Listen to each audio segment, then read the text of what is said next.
boa noite, boa madrugada. Qualquer hora é hora de adquirir conhecimento. Vamos hoje trabalhar com algo que faz parte, é primordial que você saiba para fazer uma boa dissertação argumentativa. Vamos saber um pouquinho só e depois irmos aumentando gradativamente sobre opinião e argumento. O que é uma opinião? Eu coloquei aqui no quadro para vocês que opinião é a maneira de pensar, certo? Eu sempre falo, cada um tem a sua opinião, eu tenho a minha, você tem a sua. Assim como, eu sei que não estou literalmente presa na palavra opinião, mas eu também coloco sempre que cada um tem que ter o seu senso crítico. O que eu penso, você não tem que pensar, certo? Cada um tem o seu ponto de vista sobre determinado assunto, correto? Então, a opinião é exatamente isso. É a forma, a maneira de pensar de cada um, de ver, de julgar. O ponto de vista, adoro essa parte, né? O ponto de vista que se adota, a ideia, a teoria e a tese, que é a sua verdade, aquilo que você vai defender na sua redação. Isso é uma opinião, correto? E o que é o argumento? O argumento é uma prova, o argumento é um recurso para convencer. Dissertação argumentativa é a união dos dois. Porque a opinião, ela nada mais é do que aquilo que eu solicito que vocês coloquem nas redações, que é a presença de um fato. Aí depois vocês vão colocar uma causa, uma consequência, uma citação, que a minha turma do 9º ano já sabe fazer citação, já estava fazendo, certo? Uma citação. E depois aprofundar esse conteúdo. Como? Com a sua opinião, o seu ponto de vista, escrito na terceira pessoa, porque a opinião é sua, mas a sua redação ela precisa estar impessoal, correto? Então, olha, aqui convencer alguém ou para alterar a sua opinião, é o poder do convencimento, é a persuasão, certo? Então, já falei que aqui eu tenho opinião e argumento caminham sempre juntos em uma dissertação argumentativa e é claro, isso aqui é o seu desenvolvimento, é e será seu desenvolvimento. Para argumentar, podemos elaborar raciocínios lógicos, sempre.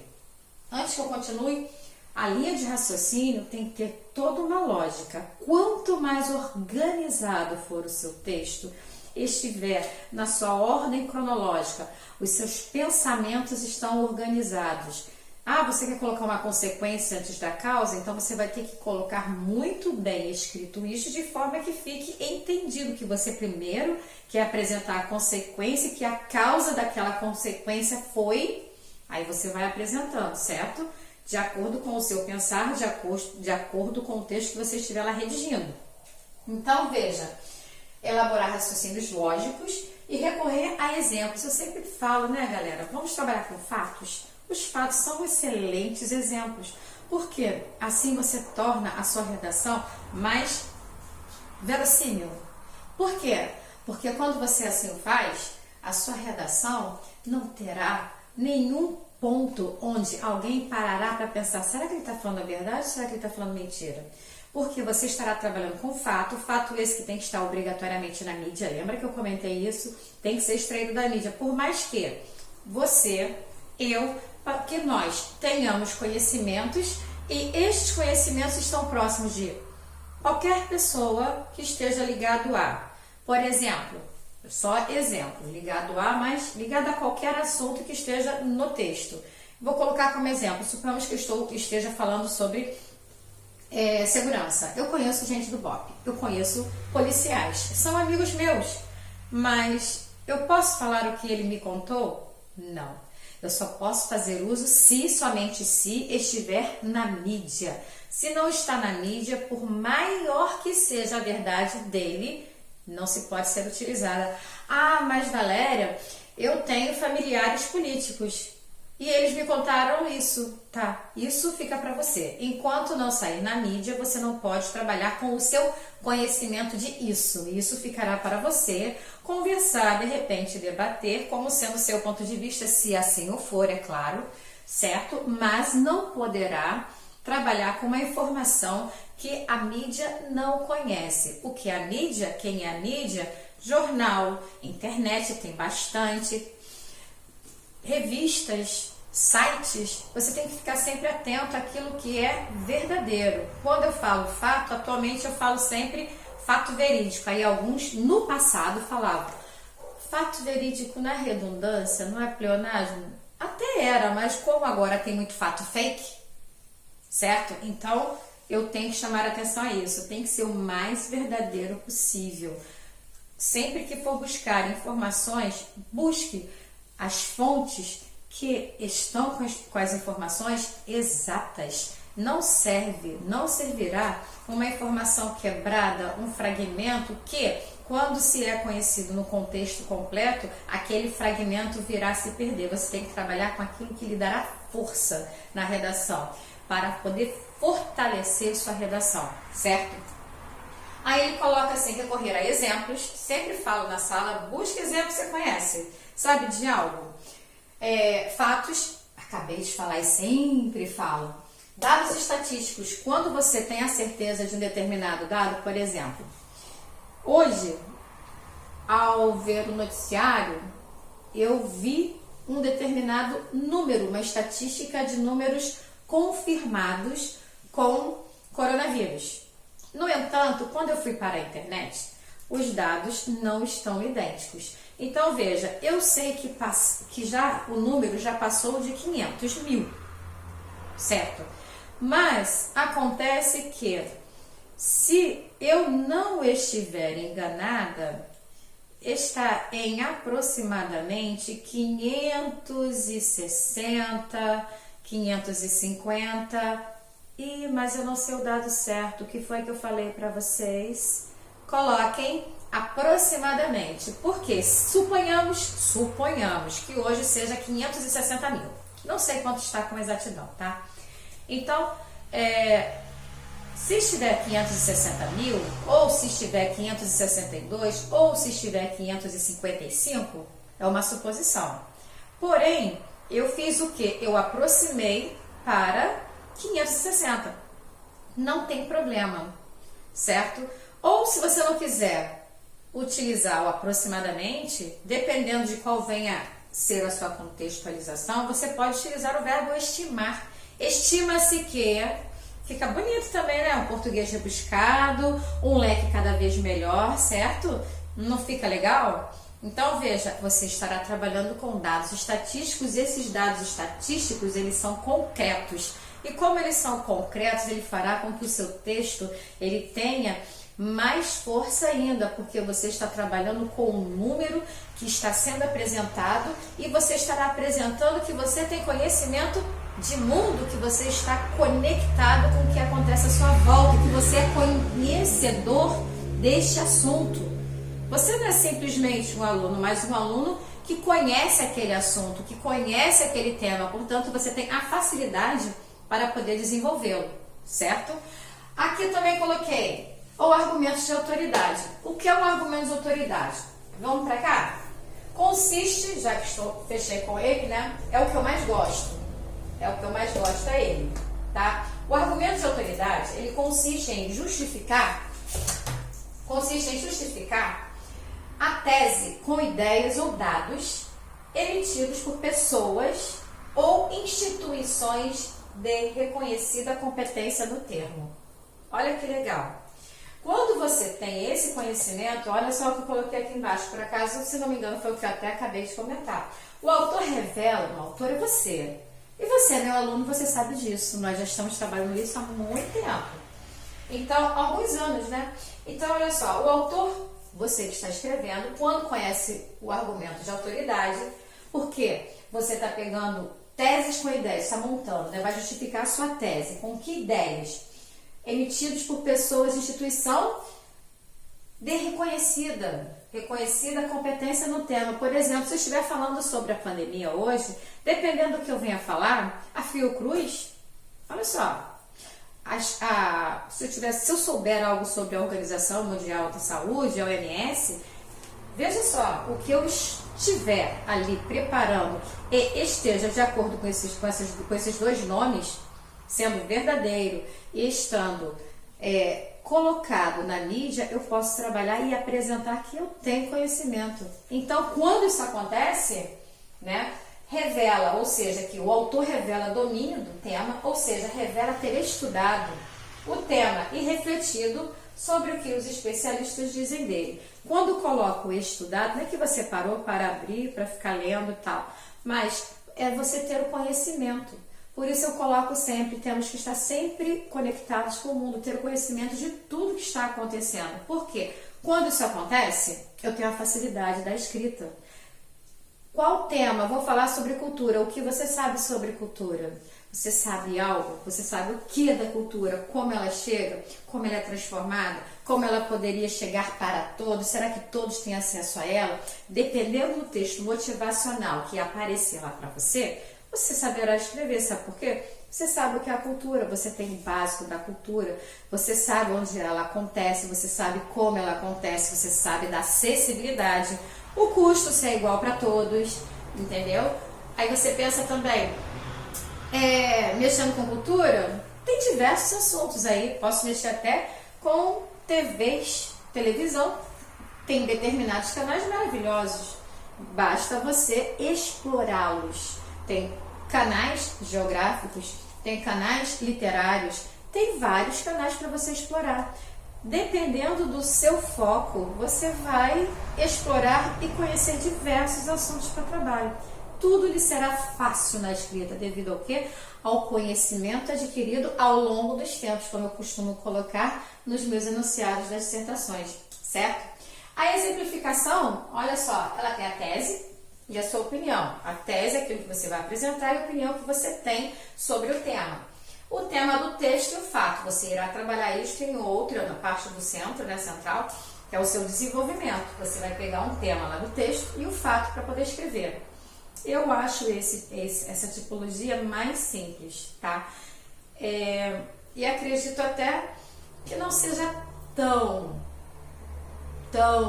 bem vista para uma nota final do Enem, mas para ser bem vista, olha que interessante, você pode trabalhar um parágrafo de argumento colocando o exemplo e você pode trabalhar um outro parágrafo trabalhando com argumentos de autoridade. Olha que riqueza, a sua redação estará maravilhosa, bingo, notão, certo? Também tem as provas concretas. As provas concretas, por acaso, eu já falei logo no início, né? São os dados estatísticos documentados ou fatos notórios para comprovar a tese. Você pega um dado que comprove aquilo. Por exemplo, hoje em dia, o que se fala muito com relação à pandemia? Sobre um determinado medicamento, correto? Pois bem, faz mal. O que você conhece? Você sabe que se dará certo? Para alguns é maravilhoso, para outros não se deve ser utilizado. Hidroxicloroquina ou somente cloroquina, tem os dois. Então veja bem, cloroquina que atualmente está se falando mais, né? Então, tem dois pontos. Você sabe algo? Você ouviu o que disso? Eu ouvi que o presidente quer isso. Mas acontece que os ministros da saúde que por ali passaram não aceitaram. São contra. Por que são contra? Você sabe por quê? Tá, alguns, no caso o último, com certeza eu posso afirmar que eu ouvi e li, disse que acelera o coração, que tem vários problemas que podem ser danosos à saúde, nem sempre o medicamento é positivo.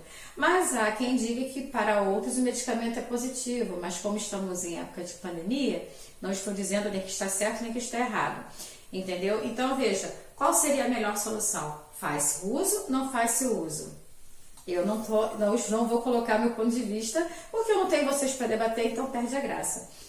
Porque se eu coloco o meu ponto de vista como se fosse a minha verdade, e eu não tenho como ouvir a de vocês, então não tem graça. Tá, mas eu quero que vocês mandem.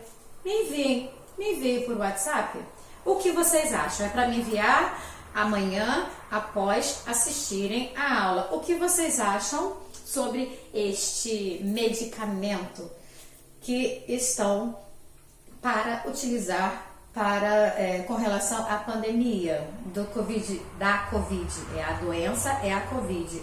O coronavírus é o vírus, certo? Então, veja só, para quem não sabe, por motivo do O e do artigo, né? A doença Covid-19, o vírus coronavírus, certo? Por isso que, hora ou outra, vocês ouvem o e ouvem a, tá? Então, tem este motivo, tá? Então, eu quero que vocês me falem a cloroquina, o que vocês acham? Que cloroquina é o nome? O que vocês acham? Vocês são favoráveis ou vocês são contra? Mas justifica essa resposta? Manda no zap amanhã, tá? Eu quero ler isto amanhã. Vocês vão me enviar. É texto, tá, gente? Não é voz, não. É texto. Quero que vocês me enviem por texto, que eu vou ler. Entendido? E vou anotar quem me enviar amanhã. Quem enviar amanhã, depois de assistir a aula, eu vou sinalizar que me entregou no dia, que viu no dia, ainda vou ver a pontuação que eu posso fazer. Mas tem que ser após a aula. Tem até o final do horário. A minha aula eu coloco geralmente às 9, ela está marcada para as 16 a entrada, certo? Então vocês têm até pelo menos, contando aí com a internet, até as 22 horas para me enviar a resposta. Entendido? 22. Passou de 22, não é 22. Certo? Amanhã é o dia seguinte de vocês. Não sei que dia é hoje. Então, o dia que vocês assistirem a aula. Certo? Vocês devem estar rindo aí do outro lado. Como é que a galera não sabe? Porque eu saio gravando, sabe? Então, no que vou gravando, eu faço blocos de gravações e depois eu transmito. Então, não sei que dia vai chegar esta minha aula. Eu sei que ela já está programada. Só não sei quando ela vai entrar. Certo? Inclusive, temos que lembrar também que essa semana, a semana que, se não me engano, é a primeira semana de junho, essa seria a semana da festa junina. Preparem-se, eu devo passar algum trabalho de festa junina para vocês, valendo notas de trabalho, tá? Não é hoje que eu vou passar, mas eu vou passar, certo? Deve ser algo em vídeo, ok? E o que eu passo em vídeo vai ficar para mim. Pode deixar que eu não vou passar não, tá? E esses vídeos vocês, por favor, irão preparar, montar do seu jeito. Eu ainda vou montar o que vou passar, ok? Porque eu acho que eu estou na última semana, primeira semana de junho para vocês agora. Então, eu vou passar e vocês farão algo voltado à festa junina. Como nós não temos a festa, o trabalho vai acontecer com vocês. Valeu? Aí, vamos voltar para cá. Provas concretas, já falei, você vai colocar a tese, opinião, a sua tese que você estará para apresentar e sua opinião. Olha a diferença de opinião e de argumento, ok? E os dados concretos que você irá apresentar, estatística, número, correto? Tanto que eu comentei com vocês sobre a quantidade de pessoas infectadas. Eu coloquei para vocês também uma possibilidade de escrever aproximadamente, que eu sempre falei na sala. Agora eu tenho lido mais um pouquinho, né? Então, estima-se. Pode ser também uma palavra legal. Estima-se que você vai acrescentar a numeração, se você não tem a certeza. Certo? Galera, eu espero que vocês tenham gostado. Tem exemplos sobre estes textos na apostila, ok? Aqui eu não falei muito. Por quê? Tem a tese e opinião, tem em todos os textos tem. Tema do texto e fato. Fato, você está trabalhando com exemplificação, é o fato. Falei que gosto, mas veja, que gosto, mas gosto pouco. Quando vocês eram meus alunos do 7º ano, eu já trabalhava com fato. Enquanto vocês eram meus alunos do 8º ano, eu também já trabalhava com fatos e gradativamente fui acrescentando. No início deste ano, enquanto nono, eu já comecei a trabalhar com fato, causa, consequência, citação. Lembra que eu passei esse trabalho, uma pesquisa que vocês devem ter nos seus cadernos, que eu já avistei, já carimbei tudo? Pois é, eu acho que eu já li a maioria, né? Então, veja, esse é o trabalho. Eu disse que gradativamente eu iria aumentar. Tanto que eu falei, o que vocês acham? Porque quando vocês forem para o 1º ano, vocês já estarão treinando, uma vez que, enquanto 9º ano, vocês já estão trabalhando no ritmo do Enem.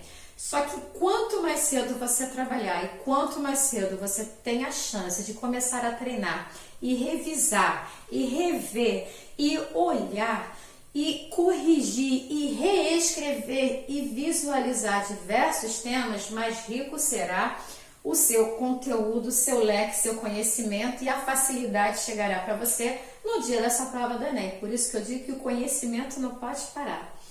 Galera, espero que vocês tenham gostado da aula. Estou com saudades. Não vai ter a festa junina, mas vocês se preparem, preparem suas roupas aí. Vocês vão fazer algo que eu vou querer ver de festa junina, ok? Saudades de vocês. Até breve.